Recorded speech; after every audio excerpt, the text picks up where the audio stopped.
Well, hello there. Thank you for tuning in. Welcome into the studio. It is Josh Carey, your host. You're listening to the Hidden Entrepreneur Show. Let's get right to it.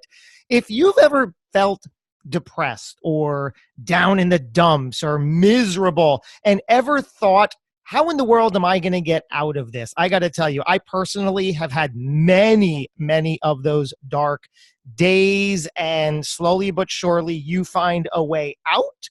And my guest today is absolutely no exception. In her own words, she went from a suicidal mess to a success. And I can tell you, a success beyond you will ever believe. Today, she's a writer. She's published a couple of books. She has a wildly successful business where in part she offers writing services, editing services, coaching and mentoring, and author assistant services. Her recent book is titled From Nope to Hope: How I Overcame My Suicidal Thoughts and How You Can Too. I am really looking forward to this discussion. Please help me welcome, it's my guest, Lorraine Reguly. How are you, Lorraine? Hi, Josh. I'm fantastic. Thank you so much for having me on your show. It's such a pleasure to be here with you having this dialogue because, like I said, I personally, I've had many nights where I'm just staring at the ceiling, probably sobbing, confused, and just wondering, oh my God, how, why, and asking all these questions. And it does feel hopeless. And I know we're going to get to all of that about the hope and the opposite, despair. But it seems like today you have it all together, but certainly that wasn't always the case, right? That's very true. It's been probably 7 or 8 years now that I've had it together, as you say. Before that, my life was a complete mess, and I had let some of my traumatic experiences that I went through dictate how I was going to live the following years, simply because I didn't have strategies in place that could help me deal with it and move on. But once I figured out how to cope with everything, my life just started getting better and better and better. And for the last several years, I've been on a stepping stone of success. It's like one stone here leads to the next stone, and it's all just been positive. And that's what I want to share with your listeners today, is how they can get from point A to point B in such a way where they're going to experience the same types of success and happiness in their lives. Yeah, and you're clearly today, and I know always, you're smart, you're intelligent, you're certainly a passionate entrepreneur. And on your website, in fact, and I'll link to this, you have this really incredible poem that journeys your story and outlines your story in this brilliant, heartfelt, miraculous poem.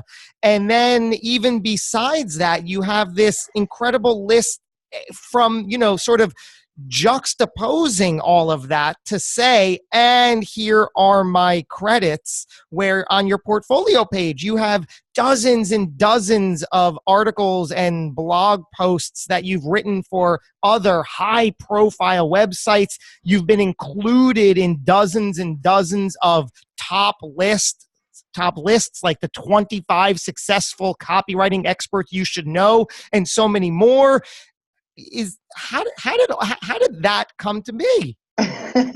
Well, I first started blogging back in 2013. I started my website on a free platform, actually, WordPress.com. So there was no initial investment other than my time and some of my writing, which I put up for free on the internet, which anyone can do. Then within the first year, I discovered that connecting with other people and making influential friends was one of the key secrets to becoming popular online. And so I aligned myself with a lot of popular bloggers. I would read their blog posts and leave comments on them. I would share them on social media. I would interact with them in whatever opportunity I could, in whatever manner I could.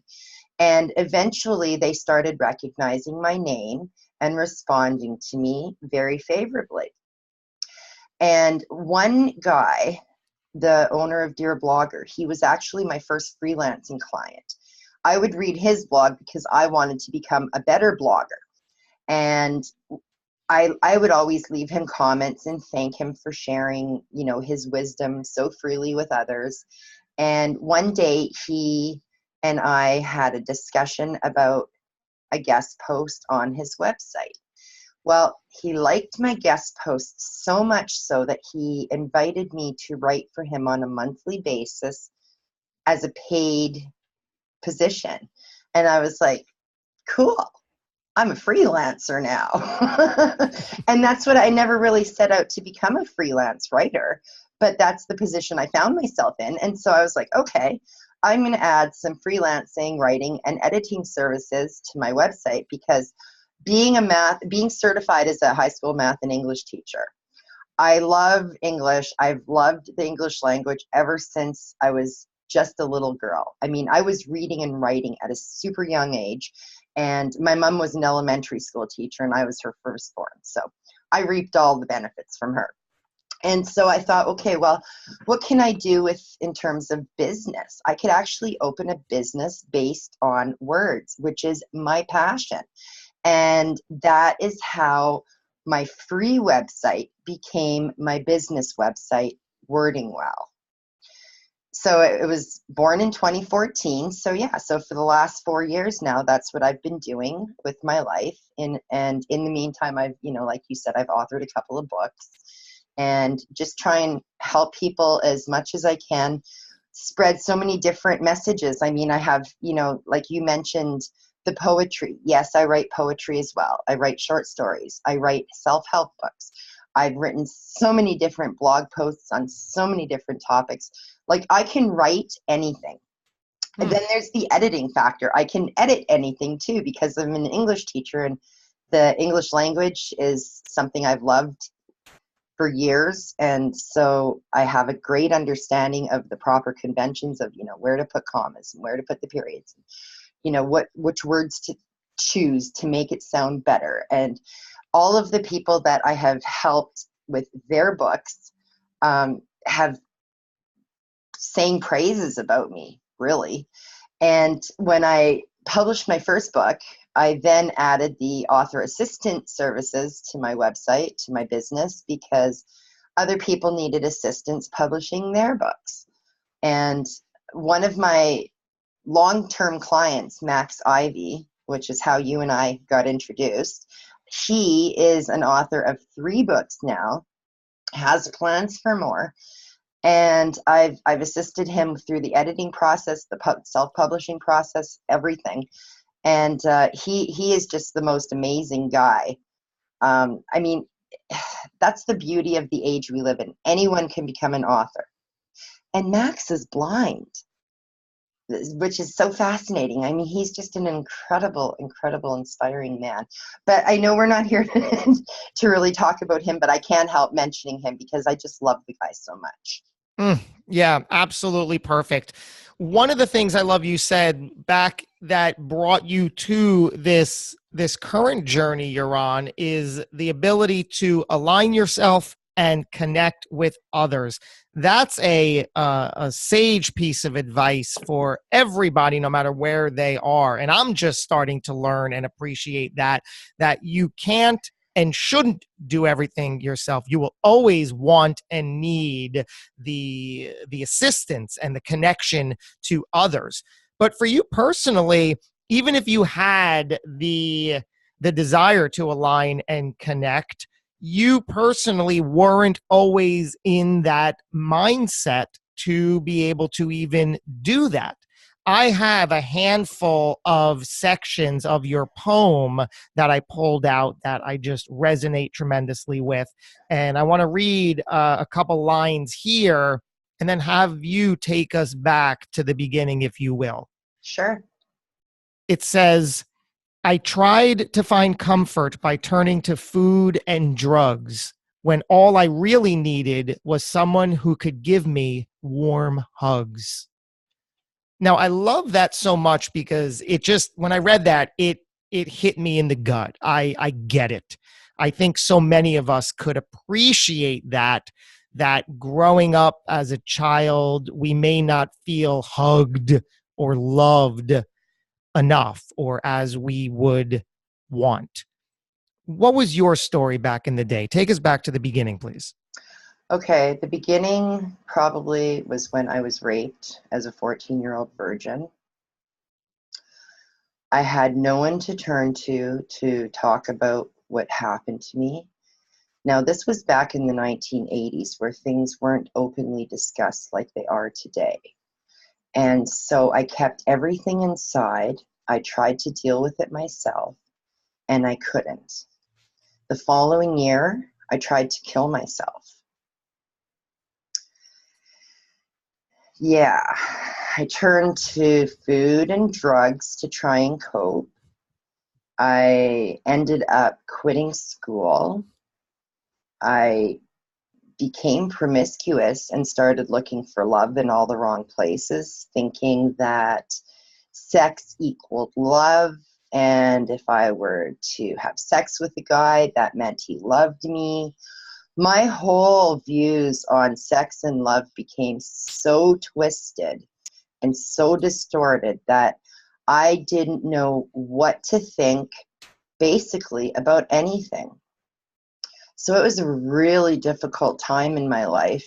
And anyone who has gone through any kind of abuse, whether it's physical abuse, sexual abuse, emotional abuse, it's all the same. It's abuse and it hurts and it screws you up in the head. And unless you can find adequate coping strategies, your life's just going to take a downward spiral. And that's exactly what mine did. And it wasn't until I was 22 that I actually got into counseling and I started to learn some coping strategies to get through the emotional pain that I had endured all of those years. And, going back, thinking about it now, I mean, I can easily speak about it now, but at the time, it was so difficult to talk about.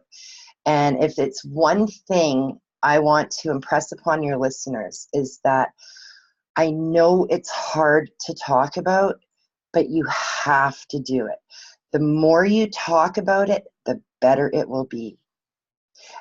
Find someone to talk to, whether it's a counselor, a friend, a mentor, a psychologist, or psychiatrist. It can be anyone, but you have to start talking in order to heal. Let me ask you, take us back even further than the 14-year-old incident. What were you like as a child growing up? What memories do you have in that regard? I was always surrounded with books. I was always reading. I always had my nose in something. I was a fairly happy child. I was the eldest of three children. My parents were, it was a two-parent family, and today my parents are still together. In fact, they just celebrated 49 years of marriage last month. And so I came from a stable home life. My brother and sister and I, we fought like siblings do, but other than that, I went to school, I got good grades. I had a few friends. I was always shy about making friends. Even though I'm a very outgoing person, I'm very selective about who I let into, I guess, my little circle or my little world. Even today, there's only, a few close actual friends in real life that I have. I have a lot of great friends online, but having friends online and having friends in real life that you can, go out and have coffee with, or go to a show, or go hang out with, go have dinner with, it's completely different. And so but as a child, I mean, the only thing I really remember is I remember playing catch baseball with my dad, throwing the ball around in the backyard or on the street. I remember a couple of my neighbors, we would play, skipping and hopscotch and, the games that kids play when they're kids. I remember one summer, all I did was I read a book every day. Where I live, it's the weather's nice for basically only 2 months of the year, which is June, July, and maybe part of August. And I can remember making a box of Kraft dinner and going outside and sitting out and sun tanning and reading a book. So, I mean, I was fairly happy. I had a good childhood. And when I started high school, that was a little bit different. I didn't really know too many people, and I kept to myself. I made a couple of friends who I actually still talk to this day. And it was at the end of my very first year of high school that I was raped. And so the rest of my high school years were not great, because I became so depressed that I would rather sleep in and not go to school and just, escape and try and numb myself through sleep. And so I ended up missing a lot of school, and so my grades faltered, and I subsequently just quit. Then the next semester would roll around and I would try again, but the same thing would happen. So I basically quit high school 4 times in a row, 2 consecutive years, 4 semesters. And then when I was 17, I found myself pregnant, and I decided to keep my child. And of course, I couldn't go to school being pregnant. And, so I actually ended up taking a special class for pregnant teens. And then after my son was born, I went back to, it was an adult education center and a special program for single moms, where I ended up completing my high school education. So it wasn't the conventional, 4 years of high school like most people do. It was all of that, what I just mentioned, and then it was an additional 4 years of correspondence work, and then 5 years of university. So it's, I've spent a lot of time in school. I have another part of your poem I want to read. It says, "Finally, I realized my inner demons would always have a hold over me, and until I dealt with my past, I would never be free." You mentioned that at 22 years old, you went into counseling. Now, I know even at that point, we're not even close to being in the clear, so to speak, but what really brought you to counseling? How did that transition occur? When I ended up in that adult education center doing the correspondence work, I actually attended a site, like the school had a site where I would go every afternoon. My son was in the daycare there, and I would sit there and I would work for a couple of hours every afternoon. And I had 2 teachers who would mark my work. One of them had previously been trained as a counselor. She took me aside one day and she asked me what had happened to me. She knew I had gone through something, and I opened up to her, and she said, "Lorraine, you need to get into counseling. You're not going to be free of this until you deal with it." And I was like, "Yes, I agree with you. You're right, because this has been bothering me and haunting me and hurting me for so long. I need to do something." And so it was she that urged me to seek counseling.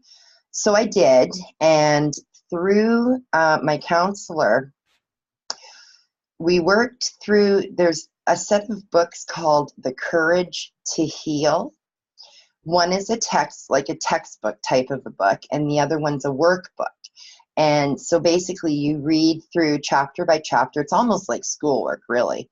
But you read through chapter by chapter, and you read about different people who have gone through different experiences, and then you answer questions based on your own experiences and based on what you've read. And they're really thought-provoking questions, and I love those books so much.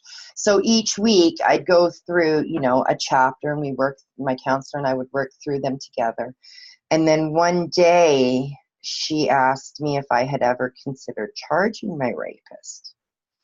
And apparently there is no statute of limitations on rape. And so I phoned the police and I asked, and I said, okay, so this happened to me when I was 14. And, I know his name. I know where he lives. What can I charge him? Can I do anything about this? They said, yes, absolutely. And so I ended up taking him to court. And in that whole process of going to court and, bringing everything before the judge, he was given an option to be tried by judge or by judge and jury. He chose judge and jury. We ended up going to court. I mean, it had been remanded and remanded several times, so the process was quite lengthy. But throughout it all, I took satisfaction in seeing the worried look on his face, that when he realized, hey, I could actually go to jail for what I did. And in the end, he was found not guilty, which really sucked. But it's because our mutual friend who had introduced us lied on the stand. She took his side over mine. So she turned up to be, not a very good friend at all. Stabbed me in the back.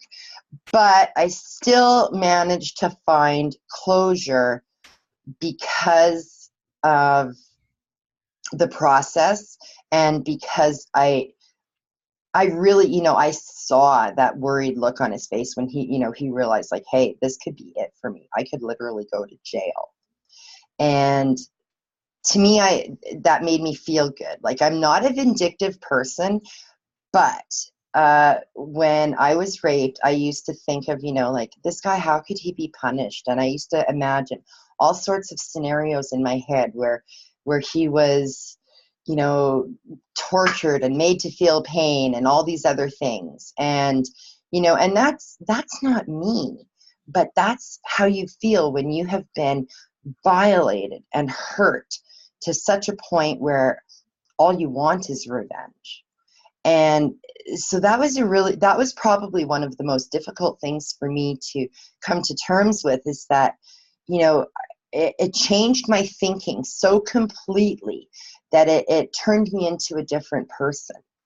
And it was through counseling and through learning different coping strategies and techniques that I was able to be brought back to who I was before the rape happened. And as I continued to live my life, in fact, when I started blogging, I learned another technique, and I hadn't learned this up until I was 41 when I 41 or 42. I'm going to be 47 this month. So it's been a while. But I learned another technique, which is the power of positive affirmations. And I started using positive affirmations in my life. And that now is pretty much my secret to happiness, because that technique alone works wonders. And so all of the strategies and coping techniques I've learned over the years, I decided to compile and put together in a book, which is my book you mentioned, From Nope to Hope. The reason being is that when I first started blogging, and sorry, I know I'm going off on a tangent here, but you know what? This is really important because I wrote about my suicide attempt. And when I started reading all of the comments that people were leaving me, I think there's over 600 comments on that article now. And I started noticing over 500 people a day were reading this article I wrote about my true story about my suicide attempt. And they're trying to figure out, how can I, stop being depressed, and how can I stop feeling suicidal? How can I get these thoughts out of my head? I realized there was a need for me to share even more. And so that's the reason I wrote my book, because I want everyone to benefit like I did, because I know how hard it can be being in that type of position. What was the nature of your suicide attempt? Overdose by pills. Okay. And So, what happened was I got really, really, really sick. My vision went blurry. I was seeing double. I couldn't walk. I stumbled to the bathroom. I threw up. I was sick for like a couple of days. And I never ended up in the hospital. I just kind of, healed myself. But yeah, so that was how I tried it. And it's everyone tries different things. so you are now, let's go back to the story where you're in your early 20s, and like I said, you're not in the clear. You're trying to give it your all and get through it as best you can. What was your career path? How were you surviving in your 20s? Okay, so I had mentioned that I had gone back to school. I was a single mother. I wanted to give my son a better life. We were living on welfare, and I was going to school to try and pursue a better future for us. I had the hopes of becoming a high school math and English teacher, and so I went to university for 5 years to get educated and certified in that. But in the meantime, I had mentioned earlier, I know where you want me to go with this. I had mentioned earlier I was promiscuous. And so one day I was actually made an offer for a sexual favor in exchange for money. And that's how I got involved with prostitution. So I realized, like, okay, this is pretty easy money, pretty quick, and I'd been giving it away for free, so I figured I might as well get paid for it. And so I ended up in that lifestyle as well. And, you know, because my views about sex and love and everything were so distorted anyways, it didn't seem to make much of a difference to me at the time. And it wasn't until, so I did that for several years. And even to the point where I was out standing on the street corner and selling myself. And I did that, and it was, there was parts of it that were great, like the money was great, but there was also parts that were very degrading and, really caused me to have a lower self-esteem, like when people would drive by and yell at me or throw things at me. Once I was pushed out of a vehicle into cement and like physically hurt. There was, there's good and bad with every job, and there's, risks with everything.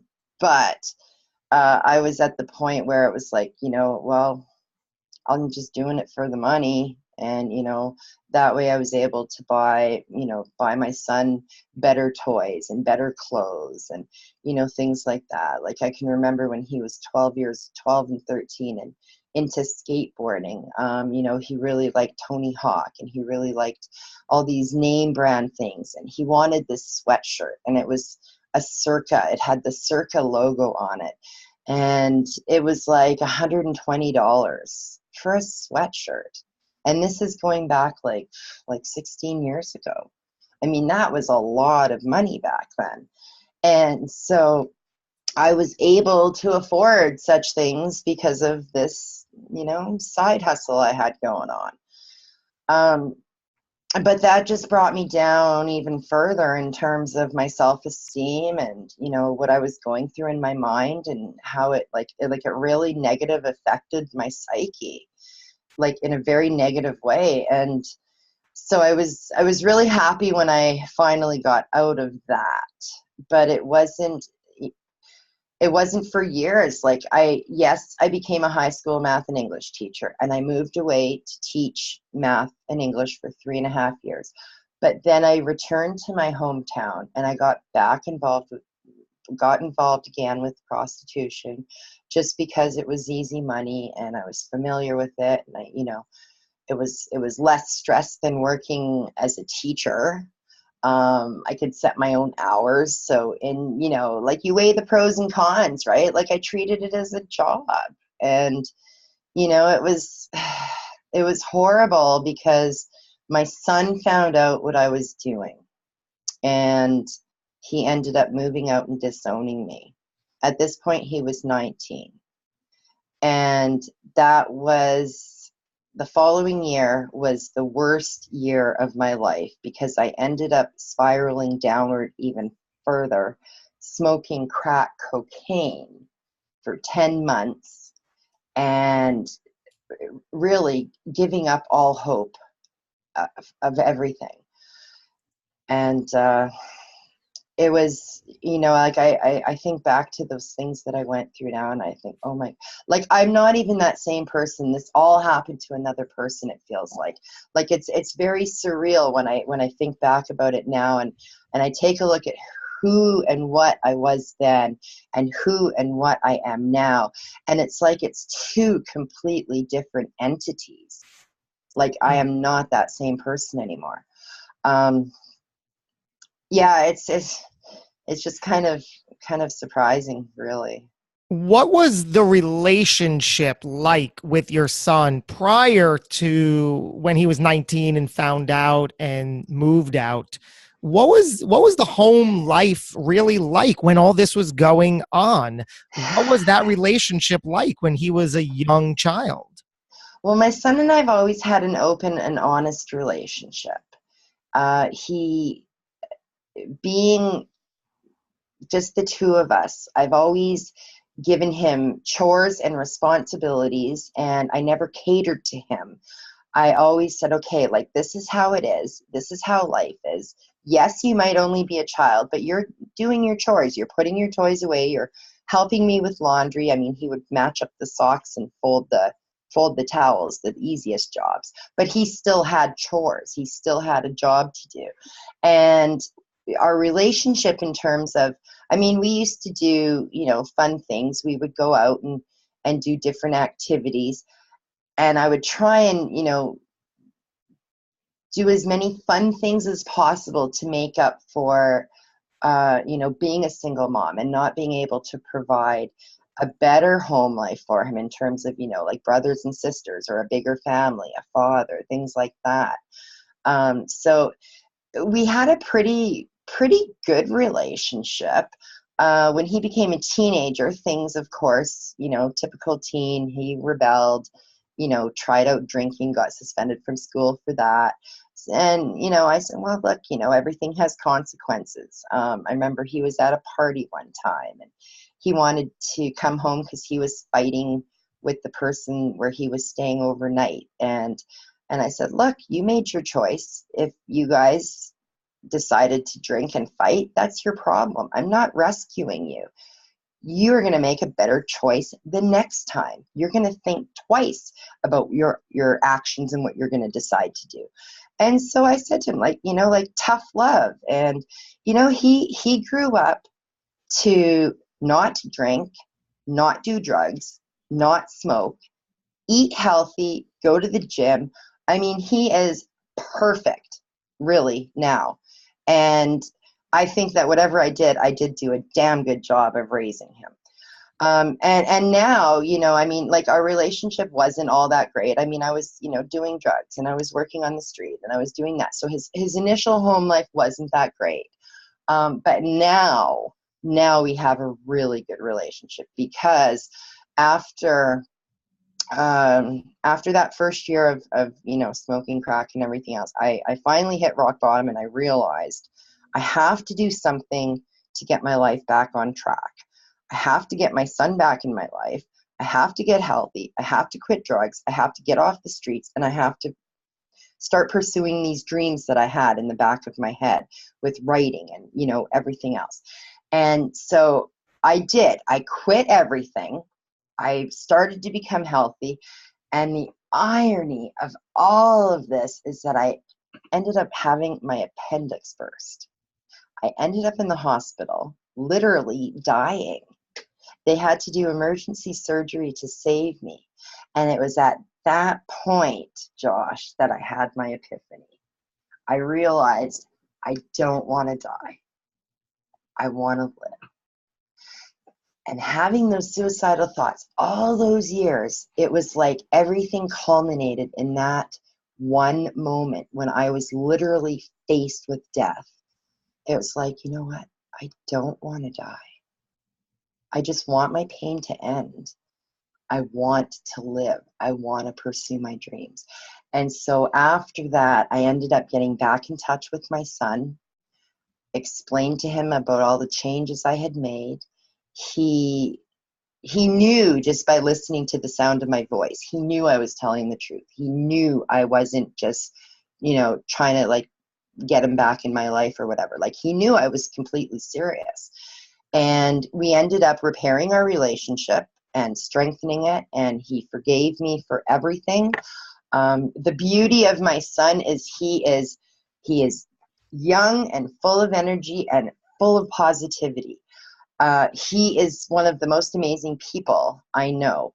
And he and I were able to put the past in the past and just move forward with a positive, happy life, a strong relationship. And now it's been great. And it was all because of him that I was able to, have the guts to pursue my writing career. I have another part of the poem I want to recite here. It says, I applied different strategies and techniques to become happy again. I learned how to cope with my depression and how to change my views about men.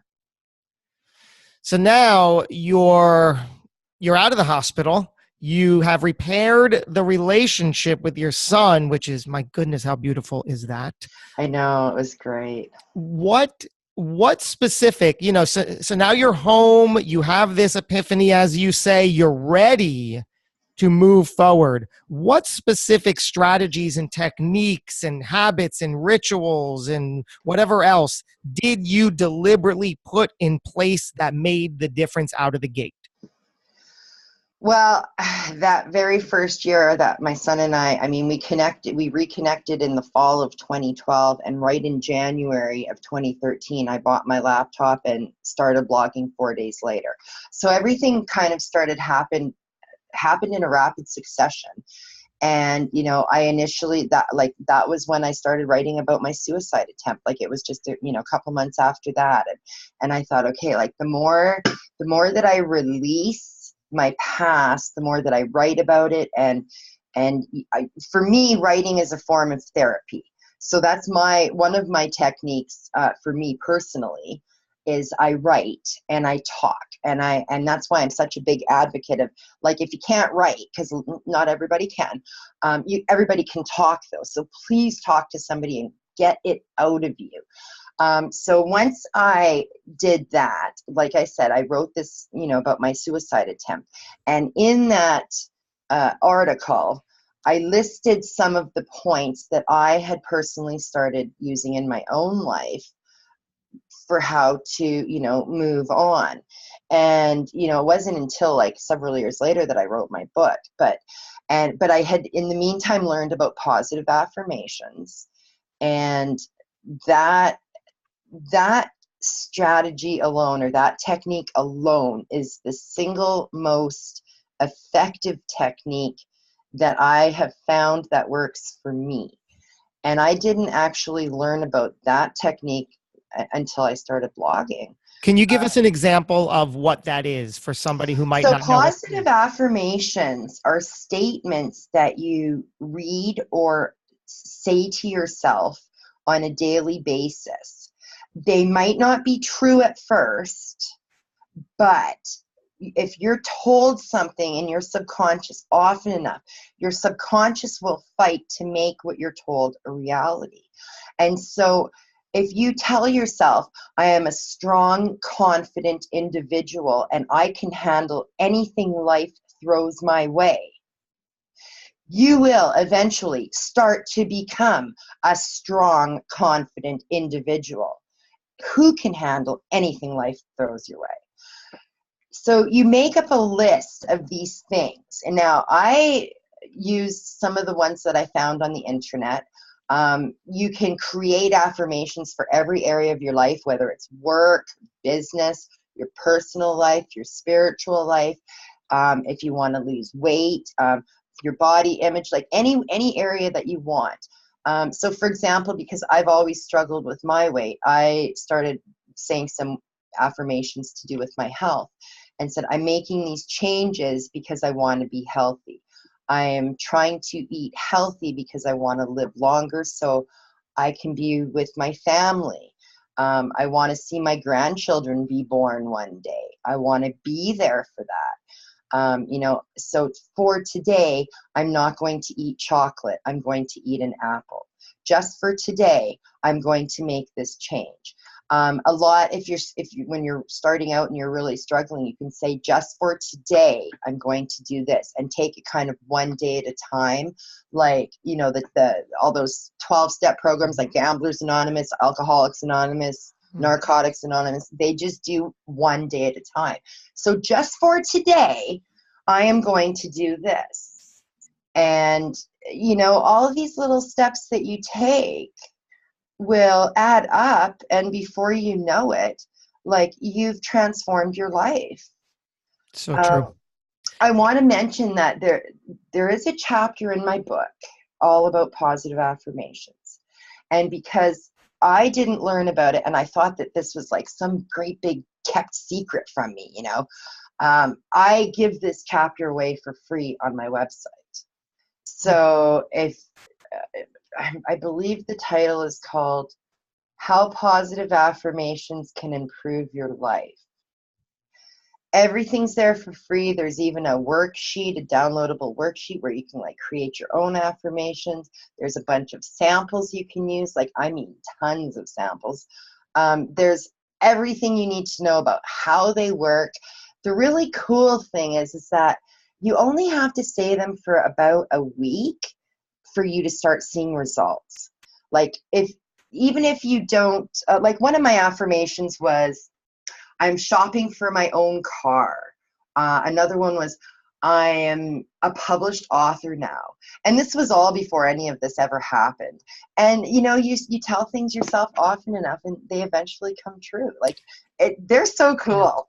I am right there with you, Lorraine. For the past few months and several months and few years, I used to resist meditation anytime I heard it. I was always intrigued and interested in personal growth and development, but for some reason, meditation never resonated until it did. And when it did, I was ready for it. I embraced it. And now today, I literally do not go a day without meditating, literally. And I say the same thing, that alone has been game changing. Meditation for me has made all the difference. I want to read one more part of your poem here. It says, I no longer let my past define who I am or how I should be. Instead, I control my thoughts and the actions, and now I am a strong version of me.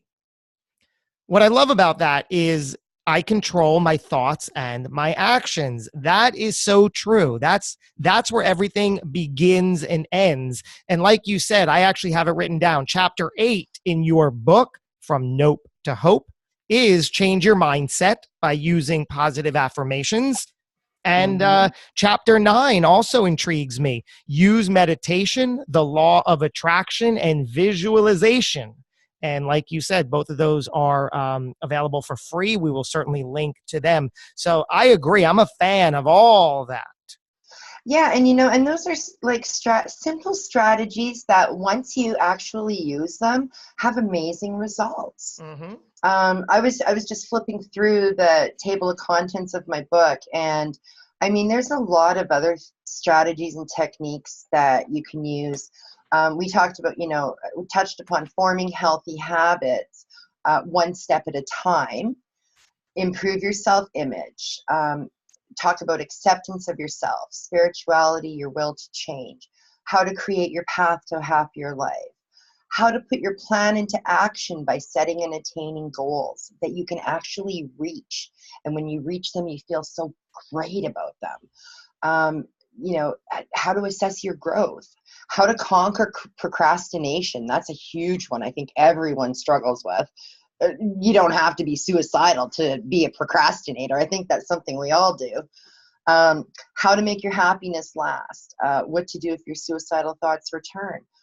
There's so much packed into my book, and I included 4 other people's personal experiences with their thoughts and their suicide attempts, because we all have different stories, and we all think a little bit differently when it comes to suicide. The main thing is like, yes, I want to die. And we all think, okay, well, how am I going to do it? And, you asked me that was my thing. And like other people, well, they would have a different way of thinking about it. Like one guy wanted to crash his motorcycle and get into an accident and get killed that way.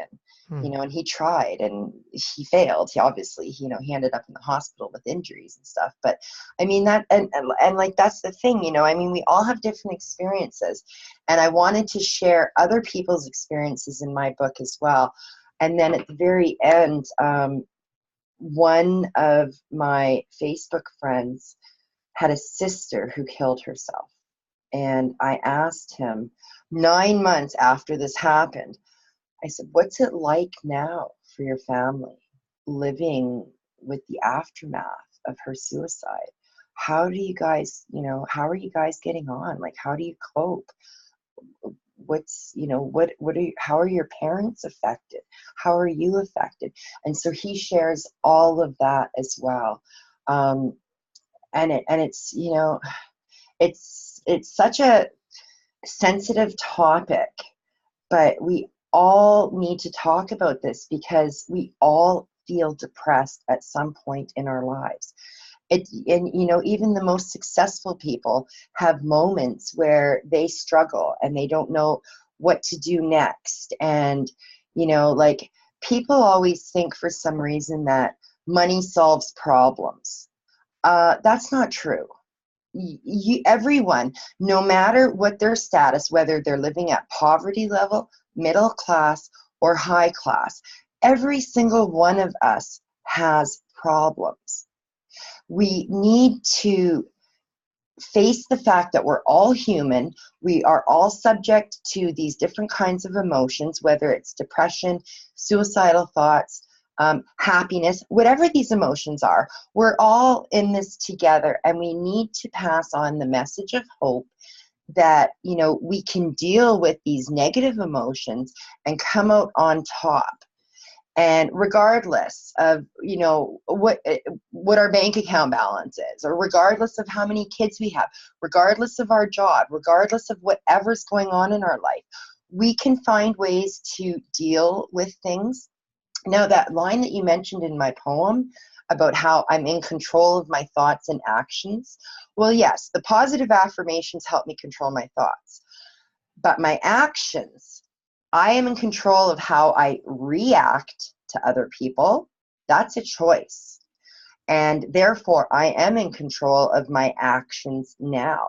And I take full responsibility for everything I do.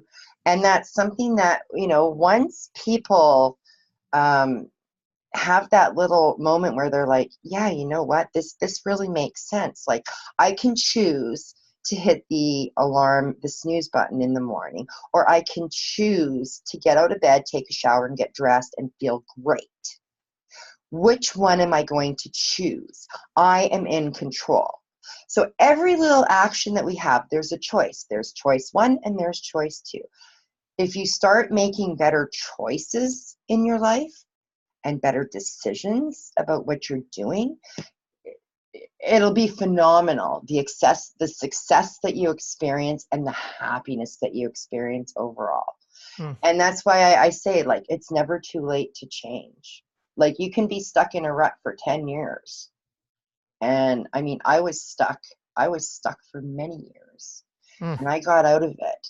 And that's why, like, now I'm so passionate about passing on this message of hope to other people because, hey, if I can face rape, drugs, prostitution, single parenthood, high school dropout, gambling addiction, physical and mental abuse, and still come out on top, anyone can, whatever your problem is, you can deal with it.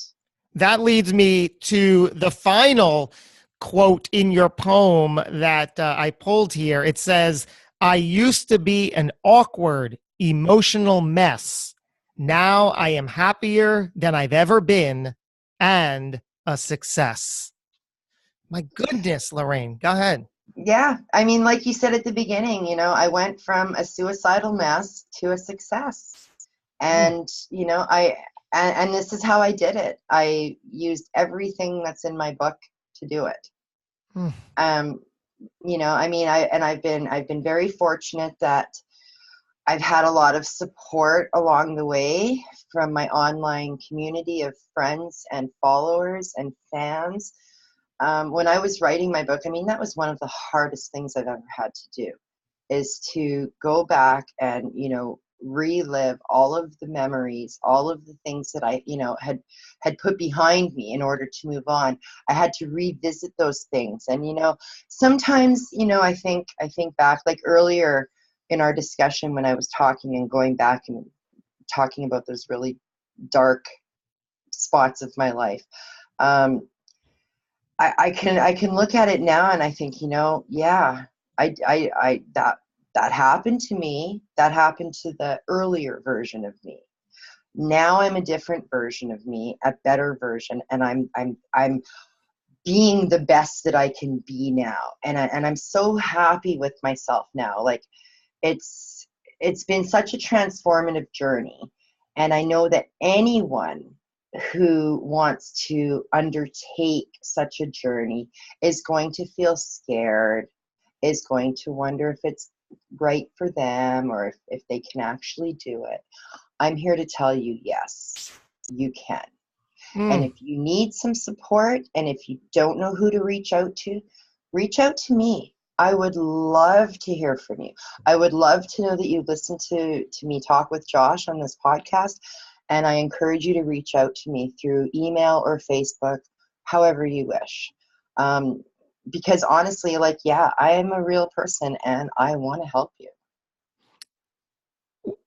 I'm just beautiful. Are you spiritual or religious in any ways today?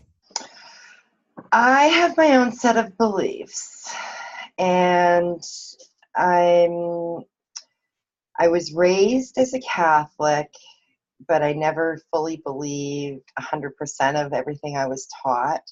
And that kind of, it kind of screwed me up when I was raped because I was always told God's watching you, he knows what you're doing. And if you do something wrong, you're going to be punished. And because the night that I was raped, I had ran away from home, I thought, oh, I'm being raped as my form of punishment. And so when it comes to religion, I don't have a particular religion that I ascribe to. I have my own set of beliefs. I do believe that there's someone watching over me. I do believe in the power of the universe and that, the laws of attraction, like attracts like, and if, good karma attracts more good karma and negativity attracts negativity. So I do believe in all that kind of stuff. I know that there's something bigger than humans out there. I don't know what exactly, but I do have my own set of beliefs that I am being protected because I have had, like I said, I've been through the rape. A lot of people, I would be successful in killing themselves. Well, I wasn't, and I figured, okay, well, I'm like a cat with 9 lives. That was one of my lives. When my appendix burst, that was another life. I was given another chance. I was in a skidooing accident where I almost lost my leg and almost had to have it amputated. I figure, oh, that's another life. I still have my leg, fortunately. They did surgeries on it and I was able to keep it.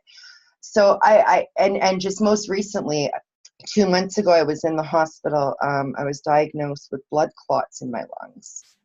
I am a smoker, and my breathing got to the point where I basically was struggling just to walk 20 feet. And I'm like, okay, something's wrong. So I went to the hospital. They fixed me up. I was there for 6 days. They put me on some drugs. They helped break up the blood clots. I'm on blood thinners now. I'm, constantly being monitored by doctors like every month now. So I'm all good health-wise. But it's like, I've constantly been given second chances many, many, many times. And so obviously there's a reason I am supposed to be here alive on this earth.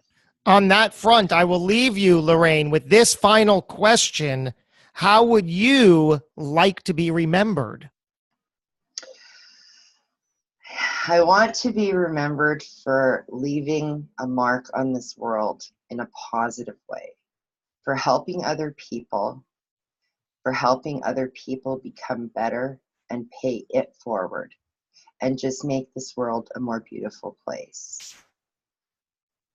Well, certainly this world is absolutely a more beautiful place because of you. And I genuinely feel that way, least of which because of this dialogue. I want to thank you, Lorraine, for your candor, for your openness, and for sharing your story with us today. It's been a very, very nice chat with you, and it's been a pleasure being here on your show, Josh. Thank you so much for having me again.